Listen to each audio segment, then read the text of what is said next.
Now, OnePlus really shook things up when they launched the OnePlus Nord, which is the company's sort of premium-ish mid-range smartphone.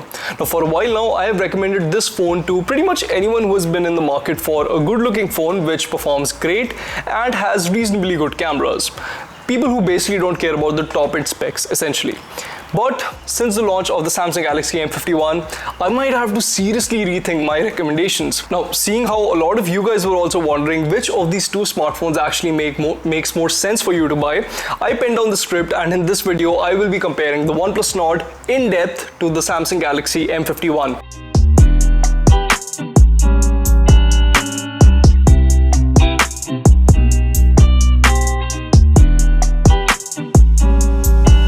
But guys, before we get on with the video, make sure to hit the bell icon and subscribe to our YouTube channel if you haven't already, so that you don't miss out on any quality tech content that Mr. Phone puts out. Now that you've done that, let's get on with the full comparison of the OnePlus Nord and the Samsung Galaxy M51.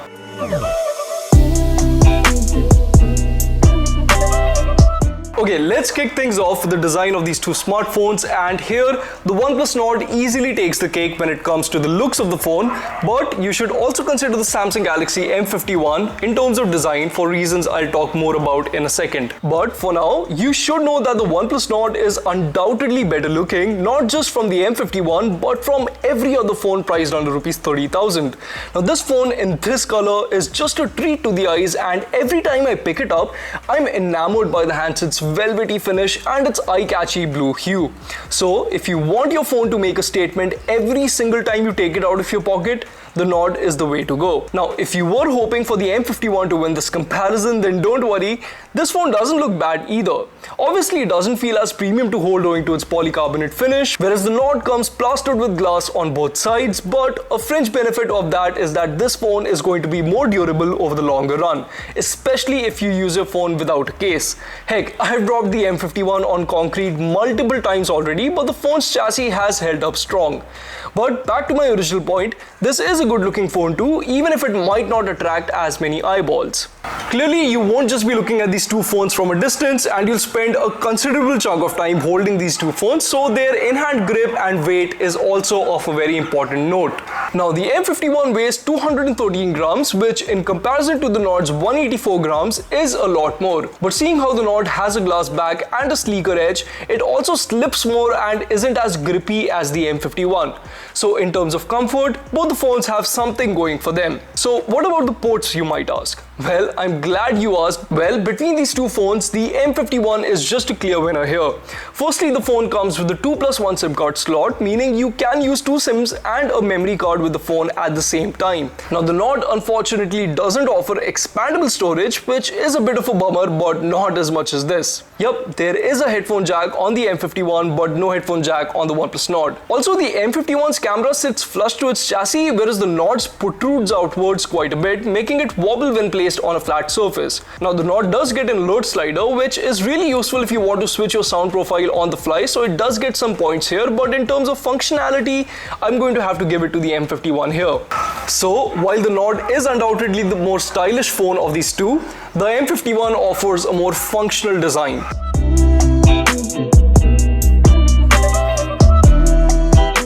A fast fingerprint sensor is really important, especially if you unlock your phone like me 100 times a day. You really feel the slow animations get to you after a certain point, and here I am happy to report that both phones offer a speedy sensor. However, the one on the M51 is a tad quicker.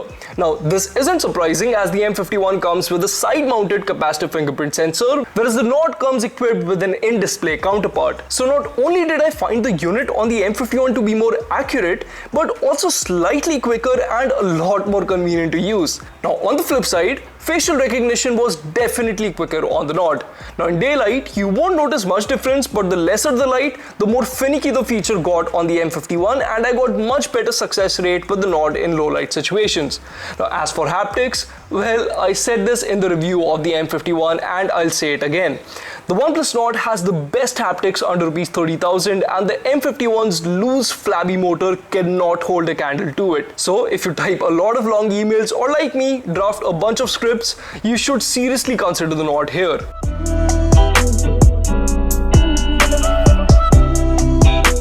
Now, I touched on this subject in the design section of this video, but the OnePlus Nord does not come with a headphone jack, which obviously sucks, but it does come with a much better sounding mono speaker at the bottom as compared to the Samsung Galaxy M51. Like, seriously better. The one on the M51 is very faint. Now, depending upon how often you use wide earphones, you could go with the Nord or the M51 here. Now, I for one have shifted to Bluetooth, so I will pick the louder mono speaker on the OnePlus Nord. Now, as for the sensors, I didn't notice any key sensors missing on either of the two phones, and be it a proximity sensor or an electronic compass, both the phones come with all of those. One thing to note here though is that the ambient light sensor on my unit of the M51 was acting a little funny. Now, I couldn't capture it on video, obviously, but it would at times get in a loop where it would increase and then decrease my screen's brightness. Now, moving on though, both the phones offered excellent network coverage on my Airtel postpaid SIM, and I got stellar internet download speeds here too. Now, I'd also like to add that both the phones offer very good calling experience, so if you're the type of person who takes a lot of calls, you could go with any of these two phones.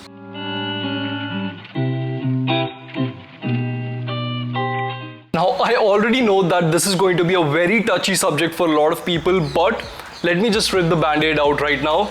The OnePlus Nord has a better display. Why? Well, firstly, let's take a look at the specs. So, Samsung Galaxy M51 comes equipped with a 6.7-inch Super AMOLED display with a full HD Plus resolution, 60Hz refresh rate, and an Infinity O notch at the center. The Nord, on the other hand, features a 6.44-inch Fluid AMOLED screen with a full HD Plus resolution, 90Hz refresh rate, and a punch hole notch positioned towards the left. Now, before I talk about the differences, here's what these two screens have in common. They're both gorgeous panels which exhibit vivid and punchy colors as well as excellent contrast, and you will enjoy watching movies and videos on both. Now, protection wise, both the displays offer Corning's Gorilla Glass on top, with the Nord coming with Corning's Gorilla Glass version 5 on the back and the front, while the M51 comes with Gorilla Glass version 3 on its display. So they both should be able to keep scratches and scuffs at bay, and sure enough, after spending a while with these two phones actually, I am yet to scratch their displays, which is great. So what are the differences? Well, firstly, the Nord's display is much smoother. I mean, I was using the M51 with reduced system animation speeds, but the Nord's panel was still more fluid. Secondly, while both the phones come with Widevine L1 certification, meaning you can stream in HD from OTT platforms like Netflix, the Nord can play HDR movies on Netflix, whereas the M51 can only do HDR for YouTube. And most importantly, the Nord screen can get much brighter, maxing out at 1000 nits for HDR playback and 700 nits for normal usage. Now, the M51's panel can only do 420 nits, so if you're an outdoorsy person, the Nord's display will have more utility for you. All things considered, I would pick the display on the OnePlus Nord over the display on the Samsung Galaxy M51 because, well, I am a sucker for high refresh rate displays. But do let me know which of these two panels would you pick in the comments below. For the time being, let's move on to the performance, battery life, and software experience of these two phones.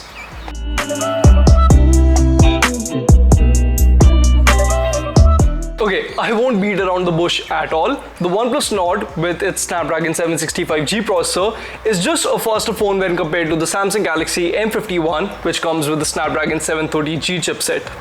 Now, be it synthetic benchmarks, the results for which will be on your screen right now, or even gaming, I just had a better experience on the Nord, which offered buttery smooth performance. Another thing to note here is that the phone's 90Hz display, which tricked me into believing it was significantly quicker than the M51, when in reality that's not the case. It's quicker, I'm not going to lie, but not by a whole lot.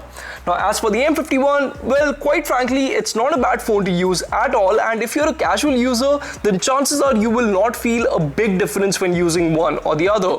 But if you're at all a performance user and rely on your phone for more than communication or binging shows, then the Nord is undoubtedly the way to go forward. Now, I know this sounds blunt, and once again, the M51 is a stellar performer too, but friends, specs don't lie, and the fact of the matter is that the Nord is backed by a superior processor. Now, software-wise, both of these smartphones come with Android 10 with the respective custom skins on top. Now, with the OnePlus Nord, you're going to get Oxygen OS, which obviously is much more closer to stock when compared to the Samsung Galaxy M51's One UI Core 2.1, which is a slightly heavier custom skin, I would say.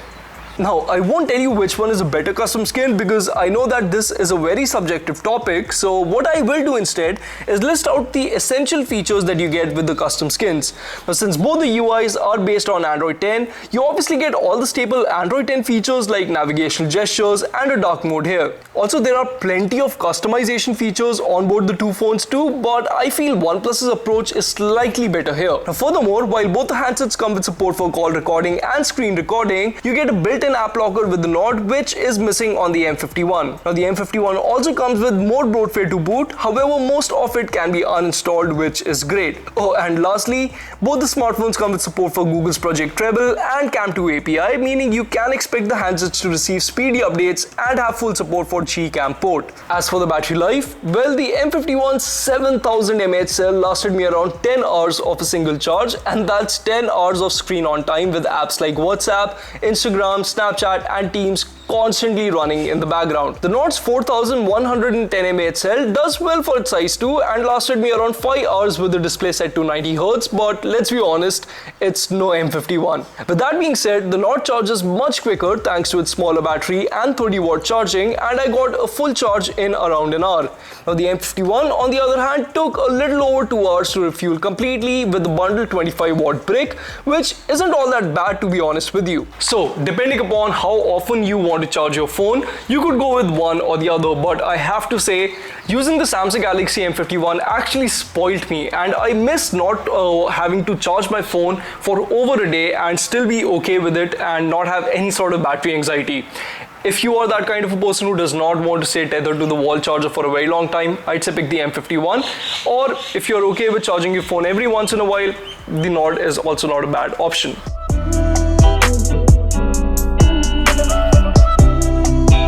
Now, this I feel is going to be the deciding factor for a lot of buyers who are planning to buy either the OnePlus Nord or the Samsung Galaxy M51.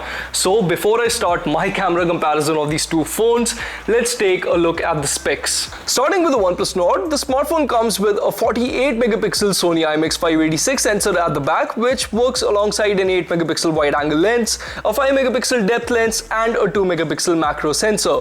As for selfies, the handset gets a 32 megapixel Sony IMX616 sensor, which works alongside an 8 megapixel wide angle shooter. As for the M51, the smartphone comes with a 64 megapixel Sony IMX682 sensor at the back, which has been assisted with a 12 megapixel wide angle sensor, a 5 megapixel macro sensor and a 5 megapixel depth sensor.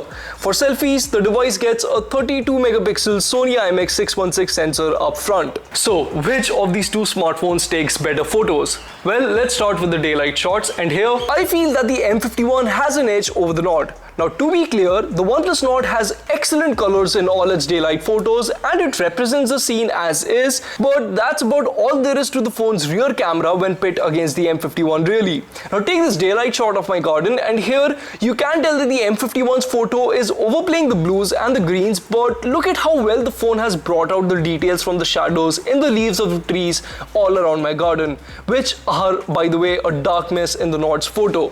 Heck, if you zoom into the house in front of mine, then you'll notice that the decorative pieces are clearly visible in the M51 shot, but the Nord couldn't squeeze out any information from the shadows. Also, at a closer crop, you'll notice much cleaner details on the M51's photo, regardless of where you zoom in.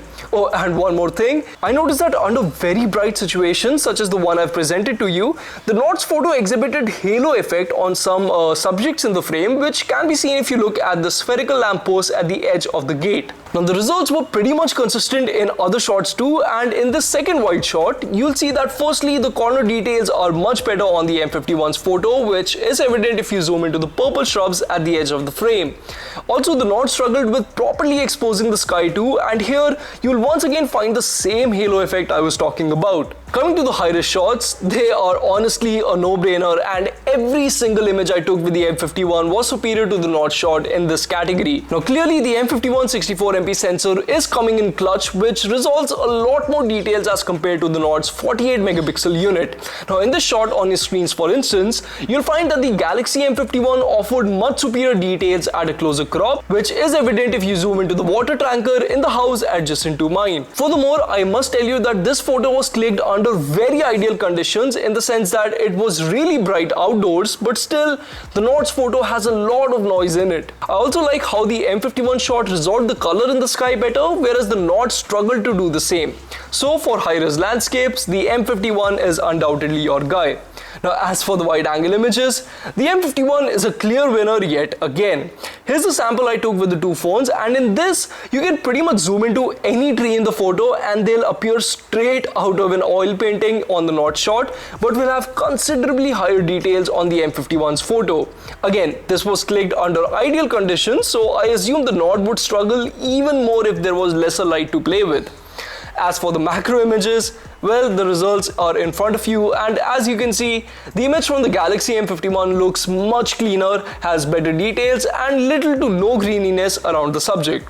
The photo from the Nord is good too, but you can see that the M51's 5 megapixel camera comes in clutch here, as it managed to resolve higher details. Also, bear in mind that this photo was taken after the OnePlus Nord received an update fixing its macro camera images. Now, same goes for the close-ups too, and I noticed that the M51 had a slight edge in terms of the overall details. Now take the shot of the red flower, which by the way is one of the trickiest shades for any phone to resolve, and here I noticed two things. Firstly, both the phones have blotched the shade to a certain degree, but more interestingly, Samsung's offering has actually kept a lid on the blotching, and you can make out the petals on the flower better here. Also, there is a black dot on one of the petals, which is clearly visible on the M51 shot, but has been glossed over on the Nord's photo. Still, credit where credit's due, and the OnePlus Nord's truer to life colors have really won me over. Take the shot of the yellow leaf, and I can tell you that the Nord's image is much more closer to reality. Now moving on though, let me level with you folks right now. Outside of clicking camera samples for Mr. Phone's YouTube channel and Instagram, I'm not a big rear camera person myself, and I use the phone's selfie camera more often. Now here I noticed I got a slightly better output from the M51, as the smartphone wouldn't play up the contrast in the image to make it appear unnatural. I mean, one look at the Nord's photo and you'd assume that I'd taken the photo after applying herbal mehndi on my head. Similarly, at a closer crop, the Nord's photo isn't as sharp either, and the M51 has a clearer definition around my mustache too. Now that being said, the Nord does come with a wide angle sensor up front, so if you plan on clicking a lot of group fees, there's that to consider as well. Now as for the portrait selfies, the OnePlus Nord's photo has better colors this time around, and it also managed to craft a clearer cutout around my hair. But the M51's photo has a cleaner bokeh effect elsewhere, notably around my neck and my shirt also, so I think we can call this one a tie. Now coming to the low light photos, the OnePlus Nord and the Galaxy M51 are neck and neck with the night mode disabled, and here I noticed that the M51's photo was just a tad nicer, as it had sharper focus around the edges. Also, the Nord's photo had that halo effect around the lampshade on my gate, which the M51's photo did not. Now turning on the night mode though, the M51's photo takes the clear lead, as it brought out much more details from the shadows, had visibly less lens flaring on the big street light right outside my gate, and it didn't smear the leaves of the trees outside my gate like an oil painting, which is what the Nord did. Low light selfies net a similar result too, and the flash throw on the M51 does a much better job of lighting up the area behind my face too. Also, even without zooming into the respective images, you can already tell that the Nord shot has softened my skin tone quite a bit, and the details around my cheeks are also better on the M51's photo. So we have discussed the photos, but what of the videos? Well, the OnePlus Nord comes with firstly 1080p 60fps recording, which is something that you won't find on the M51, so that instantly gives a slight edge to the Nord. But when comparing the 1080p 30fps clips, the results were actually pretty much on par on both the phones, with the M51 taking a slight lead. Here are the samples. Now to my eyes, both the footage had the same amount of stability, but the M51's audio felt a tad louder, and it also minimized environmental noise better. Still, it's too close to call, so I'm going to have to declare this one a tie as well.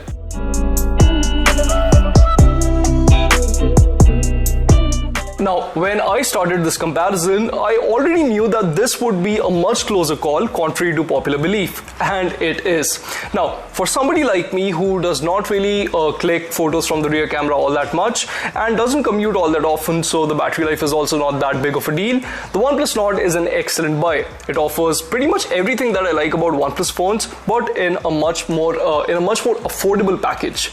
Now, as for the M51, if you at all are serious about photography, then I would seriously recommend you pick this over the OnePlus Nord. Take my word for it, the cameras on this phone are simply better than what you get with the cameras on this phone. And the icing on the cake is that you also get much better battery life with the Samsung Galaxy M51. So if battery life and cameras are on the top of your priority list, the M51 just makes a much more sense for you as a buyer. Now, the obvious question in your head would be, between these two phones, if I pick the M51, what am I missing out on? Well, firstly, you are going to miss out on a nicer display, a better looking design, and slightly better performance. So, to conclude this video, depending upon the use cases that I have outlined in this video, you could go with one or the other and you would be completely content with your purchase, because once again, these are two of the best phones under ₹30,000. But do let me know in the comments below which phone would you actually buy, the OnePlus Nord or the Samsung Galaxy M51. And as always, if you enjoyed this video, do give us a big thumbs up and share this video with your friends. Until next time, this is Prateek from Mr. Phone signing off.